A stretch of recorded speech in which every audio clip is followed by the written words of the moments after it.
എല്ലാവർക്കും നമസ്കാരം. ഗ്യാസ് ഉണ്ടാവുന്ന സമയത്ത് പലർക്കും പല ഭാഗങ്ങളിലായിട്ട് ശരീരത്തിൻ്റെ വേദന അനുഭവപ്പെടുന്നതായിട്ട് പറയാറുണ്ട്. ചിലപ്പോൾ അത് ഉരുണ്ട് കയറി പുറത്ത് കൂടെ വന്ന് കൊളത്തി പിടിക്കുന്നൊരവസ്ഥ, അല്ലെങ്കിൽ തലയ്ക്ക് ഗ്യാസ് കയറി എന്ന് പല പേഷ്യൻസും പറയാറുണ്ട്. ഇത് യഥാർത്ഥത്തിൽ എന്താണ്?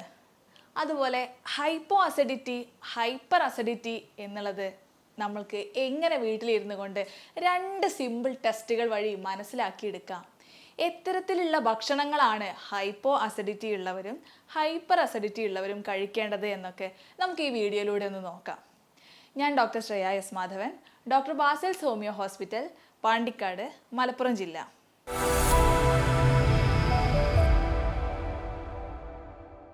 അപ്പോൾ ഞാൻ നേരത്തെ പറഞ്ഞത് തന്നെ തുടങ്ങാം.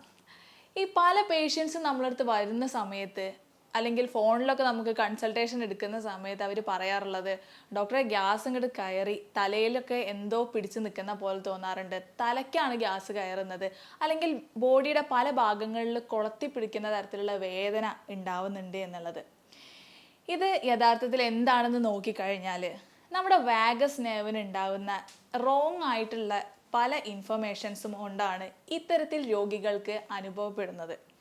വാഗസ് നെർവ് എന്ന് പറഞ്ഞു കഴിഞ്ഞാൽ നമ്മുടെ നട്ടലിലൂടെ കൂടെ പോകുന്ന പല ആന്തരിക അവയവങ്ങളെയും കണക്ട് ചെയ്യുന്ന ഒരു നെർവാണ്. ഈ ഗ്യാസ് ഉണ്ടാവുന്ന സമയത്ത് പലപ്പോഴും ഇതിൻ്റെ ഒരു പ്രഷറൊക്കെ കാരണം നമുക്ക് ഈ വാഗസ് നെർവിന് കറക്റ്റായിട്ടുള്ള ഇൻഫർമേഷൻ ആയിരിക്കില്ല പോകുന്നുണ്ടായിരിക്കുക. അത് പലപ്പോഴും ശരീരത്തിൻ്റെ പല ഭാഗങ്ങളിൽ വേദനയായിട്ട് അത് എക്സ്പ്രസ് ചെയ്യും. അപ്പോൾ ചിലർക്ക് ഈ തലവേദനയ്ക്കൊക്കെ ഗ്യാസ് കയറി തലവേദന ഉണ്ടാകുന്ന സമയത്ത് അവരെ തലയിൽ ഒഴിഞ്ഞു കഴിഞ്ഞാലോ അല്ലെങ്കിൽ ശരീരത്തിൻ്റെ എവിടെയെങ്കിലുമൊക്കെയാണ് അവർക്ക് പുറത്ത് ഒഴിഞ്ഞു കഴിഞ്ഞാലോ ഒക്കെ ജസ്റ്റ് ഏമ്പക്കമായിട്ട് പോകുന്നത് കാണാം. ഇത് ഇത്തരത്തിൽ റോങ് ആയിട്ടുള്ള ഇൻഫർമേഷൻ നമ്മുടെ ബ്രെയിനിക്ക് പോകുന്നത് കൊണ്ടാണ്. ഇതുകൊണ്ടാണ് നമ്മൾ പലപ്പോഴും വയറും ബ്രെയിനും തമ്മിൽ കണക്റ്റഡ് ആണ് എന്നുള്ളത് പറയുന്നതിൻ്റെ ഒരു പ്രധാന കാരണം. അല്ലാതെ ഈ ഗ്യാസ് അല്ലെങ്കിൽ എയർ ഉരുണ്ട് തലയിൽ കയറുകയോ അല്ലെങ്കിൽ ബോഡിയുടെ പല ഭാഗത്തേക്ക് പോകുന്നതോ കൊണ്ടല്ല ഇങ്ങനെ സംഭവിക്കുന്നത്. ഇനി നമുക്ക് ഹൈപ്പോ അസിഡിറ്റിയും ഹൈപ്പർ അസിഡിറ്റിയും യഥാർത്ഥത്തിൽ എന്താണെന്നുള്ളത് നോക്കാം. നമുക്ക് വീട്ടിലിരുന്നു കൊണ്ട് 2 സിമ്പിളായിട്ടുള്ള ടെസ്റ്റുകൾ വഴി നമുക്കിത് മനസ്സിലാക്കി എടുക്കാനും പറ്റും. അത് നമുക്ക് അവസാനം പറയാം എന്താണ് ആ ടെസ്റ്റുകൾ എന്നുള്ളത്. ഫസ്റ്റ് നമുക്ക് ഇതിൻ്റെ രണ്ടിൻ്റെയും ഡിഫറൻസ് എന്താണെന്നുള്ളതും എങ്ങനെ നമുക്കിത് ഫൈൻഡ് ഔട്ട് ചെയ്യാം എന്നുള്ളതും ഈ HCl എന്നുള്ള ആസിഡ്, വയറിലുണ്ടാകുന്ന ആസിഡ് ഇതിനെ എങ്ങനെയാണ് ബാധിക്കുന്നത് എന്നുള്ളതും എങ്ങനെയാണ് ഇതിൻ്റെ പ്രവർത്തനങ്ങൾ എന്നുള്ളതും കൂടെ ഒന്ന് നോക്കാം. പലപ്പോഴും നമ്മൾ വയറിൽ ആസിഡ് ഉണ്ട് എന്ന് പറയുമ്പോൾ എപ്പോഴും അതിനൊരു നെഗറ്റീവ് റോള് പോലെയാണ് നമ്മൾ ചിന്തിക്കാറുള്ളത്. ഈ ആസിഡ് കാരണമാണ് എനിക്ക് അൾസർ കാര്യങ്ങൾ വരുന്നത് എന്നുള്ളതൊക്കെ ഒരു തെറ്റായ ധാരണ പലപ്പോഴും ഉണ്ടാവാറുണ്ട്. എന്നാൽ അങ്ങനെയല്ല. ഈ HCl നമ്മുടെ വയറിൽ ഉണ്ടായിക്കഴിഞ്ഞാൽ ഒരുപാട് ഗുണങ്ങളുണ്ട്. നമ്മളെ ഭക്ഷണം ദഹിപ്പിക്കുന്നത് മുതൽ രോഗപ്രതിരോധ ശേഷിക്ക് വരെ ഈ HClൻ്റെ ഇമ്പോർട്ടൻ്റ്, അതായത് ഹൈഡ്രോക്ലോറിക് ആസിഡിൻ്റെ വളരെ വലിയൊരു ഇമ്പോർട്ടൻ്റ് ആയിട്ടുള്ള റോളാണ് അത് വഹിക്കുന്നത്. പല രോഗാണുക്കളും നമ്മുടെ വയറിൽ എത്തിക്കഴിഞ്ഞാൽ അത് നശിക്കാനൊക്കെ വേണ്ടിയിട്ട് ഈ pH വാല്യൂ മെയിൻറ്റെയിൻ ചെയ്യുക എന്നുള്ളത് വളരെ ഇമ്പോർട്ടൻ്റ് ആയിട്ടുള്ള ഒന്നാണ്. പല മൃഗങ്ങൾക്കും pH വാല്യൂ വളരെ കുറവായിരിക്കും. അതായത് അവരെ വയറൊക്കെ അത്രയും അസിഡിക് ആയിട്ടായിരിക്കും ഉണ്ടാവുക. കാരണം എന്താണെന്ന് വെച്ച് കഴിഞ്ഞാൽ അവർ വേസ്റ്റ് കാര്യങ്ങളൊക്കെ കഴിക്കുന്നുണ്ടായിരിക്കും. അപ്പോൾ അതൊക്കെ പ്രോപ്പറായിട്ട് ദഹിക്കണം എന്നുണ്ടെങ്കിൽ pH വാല്യൂ കുറച്ചും കൂടെ അസിഡിക് ആയിരിക്കണം. അതായത് 3, 2, 1 ഇതൊക്കെ ആസിഡിക് മീഡിയത്തിലോട്ടാണ് പോകുന്നുണ്ടായിരിക്കുക. നമ്മൾ കൂടുതലായിട്ട് ഇപ്പോൾ 6, 7 ഒക്കെ ആണെന്നുണ്ടെങ്കിൽ ആൽക്കലൈൻ മീഡിയ ആയിട്ടാണ് നമ്മൾ കണക്കാക്കുന്നത്. അപ്പോൾ നമ്മുടെ വയറിൻ്റെ pH എന്ന് പറഞ്ഞു കഴിഞ്ഞാൽ 3 to 4 അങ്ങനെയാണ് pHൽ കിടക്കുന്നുണ്ടായിരിക്കുക. ഇതിലുണ്ടാകുന്ന അല്ലെങ്കിൽ ഹൈഡ്രോക്ലോറിക് ആസിഡിൻ്റെ ഉൽപ്പാദനത്തിൽ ഉണ്ടാകുന്ന ഏറ്റക്കുറച്ചിലുകളെയാണ് നമ്മൾ പലപ്പോഴും ഹൈപ്പോ അസിഡിറ്റി എന്നും ഹൈപ്പർ അസിഡിറ്റി എന്നുള്ളതും പറയാറുള്ളത്. യഥാർത്ഥത്തിൽ ഹൈഡ്രോക്ലോറിക് ആസിഡിൻ്റെ ഉൽപ്പാദനം കുറയുമ്പോൾ അത് ഹൈപ്പോ അസിഡിറ്റി എന്നുള്ള കണ്ടീഷനിലേക്ക് പോകും. കൂടുതലായിട്ട് ആസിഡ് ഉൽപ്പാദനം നടക്കുകയാണെന്നുണ്ടെങ്കിലാണിത് ഹൈപ്പർ അസിഡിറ്റി എന്നുള്ള കണ്ടീഷനിലേക്ക് പോകുന്നത്. അപ്പോൾ നമ്മുടെ ഈ വയറിലുള്ള ഈ ഹൈഡ്രോക്ലോറിക് ആസിഡിൻ്റെ കുറച്ച് ഗുണങ്ങൾ എന്തൊക്കെയാണ്, നമ്മുടെ വയറിൽ ഇത് ഉണ്ടാവുന്നത് കൊണ്ടുള്ള ഗുണങ്ങൾ എന്തൊക്കെയാണെന്നുള്ളത് നോക്കിക്കഴിഞ്ഞാൽ ഫസ്റ്റ് വൺ എന്ന് പറഞ്ഞു കഴിഞ്ഞാൽ പ്രോപ്പറായിട്ടുള്ള ഡൈജഷൻ നടക്കണം എന്നുണ്ടെങ്കിൽ ഹൈഡ്രോക്ലോറിക് ആസിഡ് വേണം. പ്രോട്ടീൻ്റെ വിഘടനത്തിന് ഹൈഡ്രോക്ലോറിക് ആസിഡ് വേണം. കാൽഷ്യം, സിങ്ക്, മഗ്നീഷ്യം പോലുള്ള മിനറൽസ്, വൈറ്റമിൻസിൻ്റെ ഒക്കെ അബ്സോർപ്ഷനും കാര്യത്തിനും ഹൈഡ്രോക്ലോറിക് ആസിഡിൻ്റെ റോള് വളരെ വലുതാണ്. രോഗപ്രതിരോധ ശേഷിക്ക് ഇത് വളരെ ഇമ്പോർട്ടൻ്റ് ആയിട്ടുള്ള ഒന്നാണ്. ടൈഫോയിഡ് ഒക്കെ പോലുള്ള പല രോഗാണുക്കളെയും നമ്മളെ വയറിലെത്തിക്കഴിഞ്ഞാൽ നശിപ്പിച്ച് കളയാൻ വരെ ഹൈഡ്രോക്ലോറിക് ആസിഡിന് ശക്തിയുണ്ട്. അതുപോലെ തന്നെയാണ് ഡയബറ്റിക് വരുന്നതിനുള്ള സാധ്യത വരെ ഈ ഹൈഡ്രോക്ലോറിക് ആസിഡിൻ്റെ ഉൽപ്പാദനം പ്രോപ്പറായിട്ടുള്ള ഫങ്ഷൻ വഴി കുറയാൻ കാരണമാകുന്നുണ്ട്. ഇൻസുലിൻ്റെ പ്രോപ്പറായിട്ടുള്ള ഫങ്ഷനിങ് ഒക്കെ ഹൈഡ്രോക്ലോറിക് ആസിഡിന് വളരെ വലിയ റോളാണ് ഉള്ളത്. അപ്പോൾ ഇത്തരത്തിൽ വളരെ ഇമ്പോർട്ടൻ്റ് ആയിട്ടുള്ള റോളുള്ള ഹൈഡ്രോക്ലോറിക് ആസിഡിന് ഉൽപ്പാദനം കുറഞ്ഞു കഴിഞ്ഞാൽ നമുക്ക് നോർമലി ഉണ്ടാകുന്ന അസിഡിറ്റിക്ക് ഉണ്ടാകുന്ന അതേ സിംറ്റംസ് തന്നെയാണ് പൊതുവെ പേഷ്യൻസിന് കാണാറുള്ളത്. അതായത് നെഞ്ചെരിച്ചിൽ ഉണ്ടായിരിക്കും, ഛർദ്ദിക്കാനുള്ള ടെൻഡൻസി, ഓക്കാനം, പുളിച്ചു തേട്ടൽ, ഇതൊക്കെ ഇതിൽ കാണാറുണ്ട്.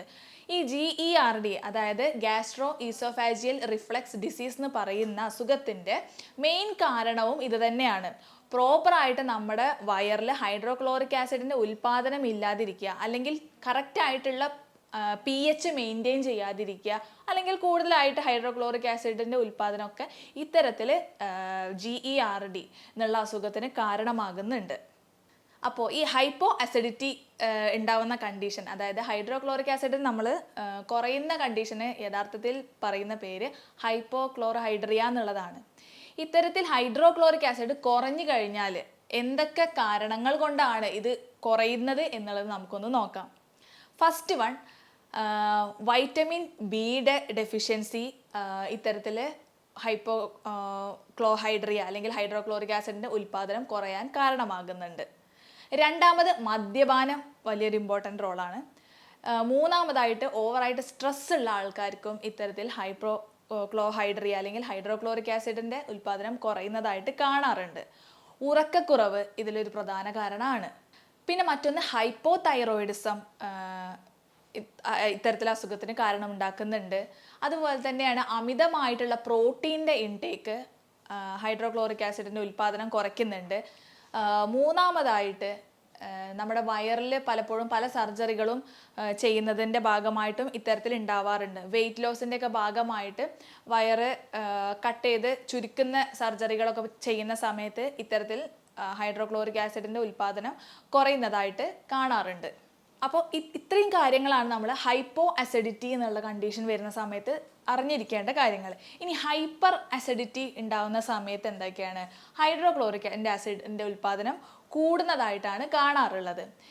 ഇതിൻ്റെ പ്രധാന കാരണമായിട്ട് ഉണ്ടാകുന്നത് H. പൈലോറി ഇൻഫെക്ഷൻ, അതായത് ബാക്ടീരിയൽ ഇൻഫെക്ഷൻ. പലപ്പോഴും എൻഡോസ്കോപ്പി അല്ലെങ്കിൽ RUT ടെസ്റ്റൊക്കെ എടുത്തു കഴിഞ്ഞാൽ, അല്ലെങ്കിൽ മലം പരിശോധനയ്ക്ക് കൊടുത്തൊക്കെ കഴിഞ്ഞാൽ നമുക്ക് കാണാറുള്ളതാണ് ഈ H. പൈലോറി ബാക്ടീരിയൽ ഇൻഫെക്ഷൻ ഉണ്ടാകുന്നതായിട്ട്. ഇത്തരം ബാക്ടീരിയൽ ഇൻഫെക്ഷൻ ഹൈഡ്രോക്ലോറിക് ആസിഡിൻ്റെ ഉൽപ്പാദനം കൂടുന്നതായിട്ട് കാണിക്കാറുണ്ട്. പിന്നെ നേരത്തെ പറഞ്ഞ അതേ കണ്ടീഷൻസിൽ പലതും, സ്ട്രെസ്സ്, ഉറക്കക്കുറവ്, മദ്യപാനം ഒക്കെ ഇതേപോലെ തന്നെ ഹൈഡ്രോക്ലോറിക് ആസിഡിൻ്റെ ഉൽപ്പാദനം കൂടുന്നതായിട്ട് കാണാറുണ്ട്. അപ്പോൾ ഈ രണ്ട് ഹൈപ്പോ അസിഡിറ്റിയും ഹൈപ്പർ അസിഡിറ്റിയും രണ്ടിൻ്റെയും സിംറ്റംസ് പേഷ്യൻസിന് ഒരേപോലെ തന്നെയായിരിക്കും പലപ്പോഴും പ്രസൻറ്റ് ചെയ്യാറുള്ളത്. പിന്നെ നമുക്ക് മനസ്സിലാക്കി എടുക്കാൻ പറ്റുന്നത് എങ്ങനെയാണ്? ഭക്ഷണത്തിൽ ഉണ്ടാകുന്ന പല പല ചേഞ്ചസ് നമുക്ക് മനസ്സിലാക്കി എടുക്കാൻ പറ്റും. പല ഭക്ഷണങ്ങളും രണ്ടുപേർക്കും അല്ലെങ്കിൽ രണ്ട് സൈഡിലുള്ള ആൾക്കാർക്കും ബുദ്ധിമുട്ടായിട്ട് കാണുന്നത് നമുക്ക് ഇത് ഏകദേശം മനസ്സിലാക്കി എടുക്കാൻ പറ്റും. അതുമല്ല എന്നുണ്ടെങ്കിൽ നമുക്ക് വീട്ടിൽ തന്നെ ഇരുന്നു കൊണ്ട് 2 സിമ്പിൾ ടെസ്റ്റുകൾ വഴി നമുക്കിത് മനസ്സിലാക്കി എടുക്കാവുന്നതാണ്. ഇത്തരത്തിൽ നമ്മൾ ടെസ്റ്റുകൾ വഴി കണ്ടെത്തി കഴിഞ്ഞാലും ഒരു ഡോക്ടറുടെ കൺസൾട്ടേഷൻ എടുത്തതിന് ശേഷം നിങ്ങൾ പ്രോപ്പറായിട്ട് അതിന് വേണ്ട മെഡിക്കേഷൻസ് കാര്യങ്ങൾ എടുക്കുന്നത് വളരെ ഇമ്പോർട്ടൻ്റ് ആയിട്ടുള്ള ഒന്നാണ്. നമ്മൾക്കിവിടെ അതിന് പ്രോപ്പറായിട്ടുള്ള ട്രീറ്റ്മെൻറ്റ് കാര്യങ്ങൾ ലഭ്യമാണ്.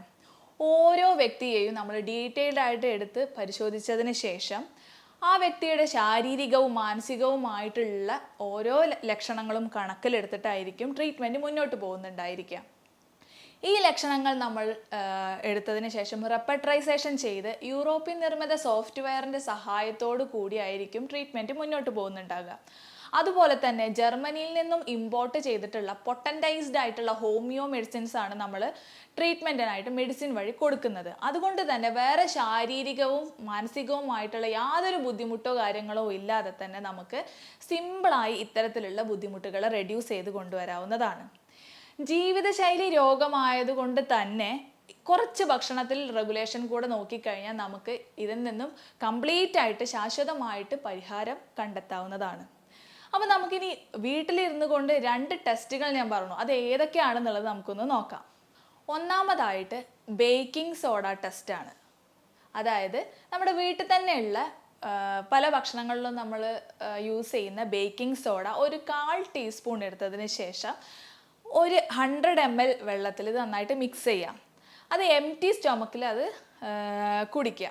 അതിനുശേഷം ഒരു കറക്റ്റ് ഒരു 4 to 5 മിനിറ്റ്സ് കഴിഞ്ഞതിന് ശേഷം നിങ്ങൾക്ക് ഏമ്പക്കമായിട്ട് അത് പുറത്ത് വരുന്നുണ്ട് എന്നുണ്ടെങ്കിൽ ഹൈഡ്രോക്ലോറിക് ആസിഡിൻ്റെ ഉൽപ്പാദനം പ്രോപ്പറായിട്ട് നടക്കുന്നുണ്ട് എന്നുള്ളതാണ് ഇതിൽ ഫൈൻഡ് ഔട്ട് ചെയ്യാവുന്നത്. ഹൈപ്പോ അസിഡിറ്റി ഉള്ള ആൾക്കാരാണെന്നുണ്ടെങ്കിൽ, ഹൈഡ്രോക്ലോറിക് ആസിഡിൻ്റെ ഉൽപ്പാദനം കുറവാണെന്നുണ്ടെങ്കിൽ അവർക്ക് പ്രത്യേകിച്ച് യാതൊരു ഏമ്പക്കോ കാര്യങ്ങളോ അല്ലെങ്കിൽ ഈ ബേർപ്പിംഗ് ഒന്നും ഉണ്ടായിരിക്കുന്നുണ്ടാവില്ല. മറിച്ച് ഹൈപ്പർ അസിഡിറ്റി ആണ് എന്നുണ്ടെങ്കിൽ അവർക്ക് വയറിൽ വളരെയധികം ബുദ്ധിമുട്ടുകൾ കൂടുന്നതായിട്ട് കാണാറുണ്ട്. ഇങ്ങനെയാണ് നമുക്ക് വീട്ടിലിരുന്നിട്ടുള്ള ഫസ്റ്റ് ടെസ്റ്റിൽ നിന്ന് നമുക്ക് മനസ്സിലാക്കാവുന്നത്. ഇനി രണ്ടാമത്തെ ടെസ്റ്റ് ഏതാണെന്ന് നോക്കിക്കഴിഞ്ഞാൽ ആപ്പിൾ സിഡർ വിനാഗിരി വെച്ചിട്ടുള്ള ടെസ്റ്റാണ്. ഒരു ടീസ്പൂൺ ആപ്പിൾ സിഡർ വിനാഗിരി 1 ഗ്ലാസ് വെള്ളത്തിൽ നന്നായിട്ട് മിക്സ് ചെയ്യുക. അത് കഴിച്ചതിന് ശേഷം ഒരു അരമണിക്കൂർ കഴിഞ്ഞിട്ട് ഭക്ഷണം കഴിക്കുക. ഇത്തരത്തിൽ ഭക്ഷണം കഴിച്ചു കഴിഞ്ഞാൽ നിങ്ങൾക്ക് ഭയങ്കര കംഫർട്ടാണ്, അല്ലെങ്കിൽ പൊതുവേ ഗ്യാസ്ട്രിക് ബുദ്ധിമുട്ടുകളൊക്കെ കുറഞ്ഞ് നല്ല വയറ് ഓക്കെ ആയിട്ടാണെന്നുണ്ടെങ്കിൽ നിങ്ങൾക്ക് ഹൈപ്പോ അസിഡിറ്റി എന്നുള്ള കണ്ടീഷനാണ്. അതല്ല, മറിച്ച് നിങ്ങൾക്ക് ആപ്പിൾ സിഡർ വിനാഗിരി ഈ ഒരു വാട്ടറിൽ മിക്സ് ചെയ്ത് കുടിച്ചു കഴിഞ്ഞാൽ തന്നെ ചിലർക്ക് ബുദ്ധിമുട്ടുകൾ കാണിച്ചു തുടങ്ങും, നെഞ്ചരിച്ചിൽ കാര്യങ്ങളൊക്കെ കൂടുന്നതായിട്ട് കാണാൻ തുടങ്ങും. അത്തരം ആൾക്കാരാണെന്നുണ്ടെങ്കിൽ ഇത് ഹൈപ്പർ അസിഡിറ്റി എന്നുള്ള കണ്ടീഷനാണ്. കാരണം ഈ ആപ്പിൾ സിഡർ വിനാഗിരി അസിഡിക് മീഡിയ ആണ്, അത് എത്തിക്കഴിഞ്ഞാൽ അവർക്ക് ബുദ്ധിമുട്ടുകൾ കുറച്ച് കൂടുതലായിട്ടാണ് കാണാറുള്ളത്. ഇങ്ങനെ ഈ 2 ടെസ്റ്റ് വഴി നമുക്കത് ഫൈൻഡ് ഔട്ട് ചെയ്യാൻ പറ്റും ഏതാണ് നിങ്ങളുടെ കണ്ടീഷൻ എന്നുള്ളത്. പിന്നെ ഞാൻ നേരത്തെ പറഞ്ഞല്ലോ, ഒന്നുകൂടെ കൺഫേം ചെയ്യാൻ വേണ്ടിയിട്ട് നിങ്ങൾ ഡോക്ടറുടെ അടുത്തൊന്ന് പോയി ഡീറ്റെയിൽഡ് ആയിട്ട് ടെസ്റ്റ് ചെയ്യുന്നതായിരിക്കും കുറച്ചുകൂടെ അനുയോജ്യം. ഇത്തരത്തിൽ ഹൈപ്പോ അസിഡിറ്റി ഉള്ള ആൾക്കാരും ഹൈപ്പർ അസിഡിറ്റി ഉള്ള ആൾക്കാർക്കും കഴിക്കാവുന്ന ഭക്ഷണങ്ങൾ ഏതൊക്കെയാണെന്നുള്ളതും കൂടെ നമുക്കൊന്ന് നോക്കാം. ഹൈപ്പോ അസിഡിറ്റി ഉള്ള ആൾക്കാർ കുറച്ചും കൂടെ അസിഡിക് മീഡിയം കൂടിയിട്ടുള്ള ഭക്ഷണങ്ങൾ കഴിക്കുന്നതായിരിക്കും കുറച്ചും കൂടെ ദഹനത്തിന് നല്ലത്. അതായത് പുളിയുള്ള ഭക്ഷണങ്ങൾ, ഓറഞ്ച്, മുസമ്പി, നാരങ്ങ, മോര്, ഇത്തരം ഭക്ഷണങ്ങളൊക്കെ. അതുപോലെ ആപ്പിൾ സിഡർ വിനാഗിരി അത് അവർക്ക് ഭക്ഷണത്തിൽ ഉൾപ്പെടുത്താവുന്നതാണ്. പിന്നെ വീട്ടിൽ തന്നെ ഉണ്ടാക്കുന്ന ഓവർ പ്രിസർവേറ്റീവ് ഒന്നും ഉപയോഗിക്കാത്ത പിക്കിൾസ്, അച്ചാറുകൾ അവർക്ക് ഭക്ഷണത്തിൽ ഉപയോഗിക്കാവുന്നതാണ്. പൊതുവെ അവിടെ നമ്മുടെ ഗട്ടിൻ്റെ പ്രവർത്തനമൊക്കെ കുറച്ചും കൂടെ പ്രോപ്പറായിട്ട് നടക്കുന്നതായിട്ട് കാണാൻ പറ്റും. എന്നാൽ ഹൈപ്പർ അസിഡിറ്റി ഉള്ള ആൾക്കാരാണെന്നുണ്ടെങ്കിൽ ഇത്തരത്തിൽ അസിഡിക് മീഡിയം കൂടുതലുള്ള ഭക്ഷണം കഴിക്കാതിരിക്കുന്നതാണ് കുറച്ചുകൂടെ നല്ലത്. അവർക്ക് കഴിക്കാവുന്ന ഏറ്റവും നല്ല ഒന്നാണ് കുമ്പളങ്ങ, കുക്കുംബർ, അതായത് വെള്ളരിക്ക, വാട്ടർ മെലൺ. ഇത്തരത്തിൽ വാട്ടർ കണ്ടന്റ് കൂടുതലായിട്ടുള്ള ഫുഡ് ഐറ്റംസ് കൂടുതൽ ഇൻക്ലൂഡ് ചെയ്യുന്നതായിരിക്കും നല്ലതായിട്ടുണ്ടായിരിക്കുക. അതുപോലെ തന്നെ അവർക്ക് ഉപയോഗിക്കാവുന്നതാണ് ഒലീവ് ഓയിലും ഭക്ഷണത്തിൽ ഉപയോഗിക്കുന്നത് വളരെ നല്ലതൊന്നാണ്. അതുപോലെ തന്നെ ബ്രൊക്കോളി, സ്പിനാച്ച്, ലെറ്റ്യൂസ് പോലുള്ള ഭക്ഷണ വെജിറ്റബിൾസും കാര്യങ്ങളും ഈ ഹൈപ്പർ അസിഡിറ്റി ഉള്ള ആൾക്കാർക്ക് ഉപയോഗിക്കുന്നത് നല്ലതായിരിക്കും. അപ്പോൾ ഇത്രയും കാര്യങ്ങളാണ് നമുക്ക് ഈ ഹൈപ്പർ അസിഡിറ്റി, ഹൈപ്പോ അസിഡിറ്റി എന്നുള്ളതിൽ നമുക്ക് പറയാനുള്ളത്. ഏകദേശം നിങ്ങൾക്ക് കാര്യങ്ങൾ വ്യക്തമായിട്ടുണ്ടായിരിക്കും എന്നുള്ളത് ഞാൻ വിചാരിക്കുന്നു. എന്തൊക്കെ ഭക്ഷണങ്ങളാണ് എന്നുള്ളതും ശ്രദ്ധിക്കുക. ഇനി കൂടുതൽ ഡൗട്ടുകൾ ഉണ്ടെന്നുണ്ടെങ്കിൽ നിങ്ങളൊരു ഡോക്ടറുടെ കൺസൾട്ടേഷനും കൂടെ എടുത്തിട്ട് ചെയ്യുന്നതായിരിക്കും കുറച്ചും കൂടെ ഉചിതം. പിന്നെ ഹൈപ്പർ അസിഡിറ്റി ഉള്ള ആൾക്കാർക്ക് വീട്ടിൽ ചെയ്യാവുന്ന മറ്റൊരു ട്രിക്ക്, അത് അല്ലെങ്കിൽ ചെറിയൊരു പൊടിക്കൈ ആണ്. ഇവർക്ക് പൊതുവെ എച്ച് പൈലോറി ബാക്ടീരിയയുടെ ഇൻഫെക്ഷൻ കൂടുതലായിട്ട് കാണാറുണ്ട്. അത്തരക്കാർക്ക് ചെയ്യാൻ പറ്റിയൊരു ടിപ്പാണ് പ്രോബയോട്ടിക്കുകൾ അല്ലെങ്കിൽ തൈര് കൂടുതലായിട്ട് ഭക്ഷണത്തിൽ ഉപയോഗിക്കുക എന്നുള്ളത്. അതുപോലെ തന്നെ ഒരു ടീസ്പൂൺ കരിഞ്ജീരകം നന്നായിട്ട് ഗ്രൈൻഡ് ചെയ്തതിന് ശേഷം വെള്ളത്തിലോ അല്ലെങ്കിൽ തൈരിലോ ഒന്ന് മിക്സ് ചെയ്തിട്ട് ഡെയിലി കഴിക്കാവുന്നതാണ്. ഈ കരിഞ്ജീരകത്തിൻ്റെ പ്രോപ്പർട്ടി നമ്മുടെ എച്ച് പൈലോറി ബാക്ടീരിയയുടെ ഇൻഫെക്ഷൻ കുറയ്ക്കാൻ വേണ്ടിയിട്ട് സഹായിക്കുന്നതും കൂടി ഒന്നാണ്. അപ്പോൾ ഇതുമായി ബന്ധപ്പെട്ടിട്ട് നിങ്ങൾക്ക് കൺസൾട്ടേഷനോ അല്ലെങ്കിൽ ഡൗട്ടുകളോ ഉണ്ടെന്നുണ്ടെങ്കിൽ നിങ്ങൾക്ക് ഇവിടെ കമൻറ്റ് ചെയ്യാവുന്നതാണ്, അല്ലെങ്കിൽ എന്നെ വാട്സപ്പിൽ കോൺടാക്റ്റ് ചെയ്യാവുന്നതാണ്. എൻ്റെ നമ്പർ ഇവിടെ താഴെ കൊടുക്കുന്നുണ്ട്. ഞാൻ doctor Shreya S Madhavan, doctor Basil's homeo hospital, Pandikkad, Malappuram ജില്ല.